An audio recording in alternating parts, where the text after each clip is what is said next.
Sidra says, what's the best way to invite a non-Muslim to Islam? And are we questioned on the day of judgment if we do not give da'wah to non-Muslims, if they are close, everyday acquaintances? Are we questioned? The answer is yes. Because it is mandatory upon us to convey what we believe in the most appropriate and diplomatic way. If you are convinced with something, inevitably you have to share this with others. We see this with open sinners. So people who are engaged in music and movies won't rest until they come and say, did you hear this song? Did you see that movie? I can direct you where to download it or to get it from, etc. Why? Because they have a conviction, they have a commitment.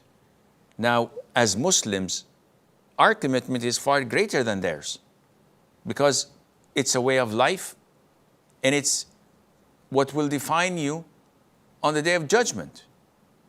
It will direct you whether that you will be in paradise for eternity or in hell for eternity. May Allah forgive our flaws and shortcomings. Therefore, it's an obligation that you invite people to Islam. How is what you should be asking about, because there is no one size that fits all. People differ. Sometimes, and this is generally speaking, the best way of inviting people to Islam is through your own conduct.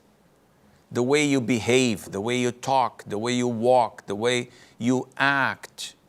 When people can sense that you're different due to your religion, you're courageous, you're generous, you're kind, you're compassionate, you're always lending a helping hand, you're humble and not arrogant, they know that this is because of your religion.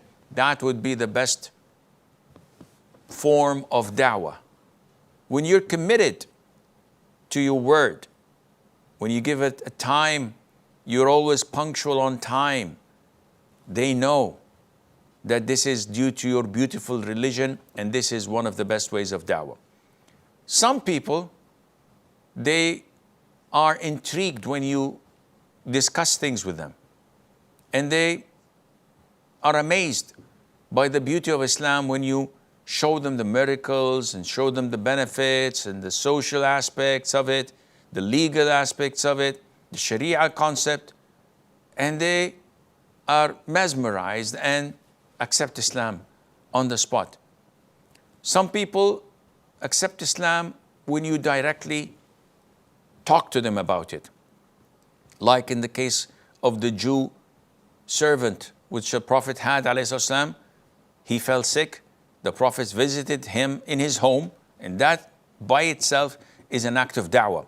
To visit a non-Muslim in his home because he's sick, and he addressed him by saying, accept Islam. Direct da'wah. And the boy accepted Islam, and the Prophet was happy because Allah saved that boy from hell because of the Prophet ﷺ, and so on. So it differs. Some people would like to read. You give them material to read. Some people like to watch and hear. You give them videos or DVDs. Some people would like to ask questions. So you take them to someone knowledgeable who can clarify their doubts and answer their questions, and so on. And Allah Azza wa Jalla knows best.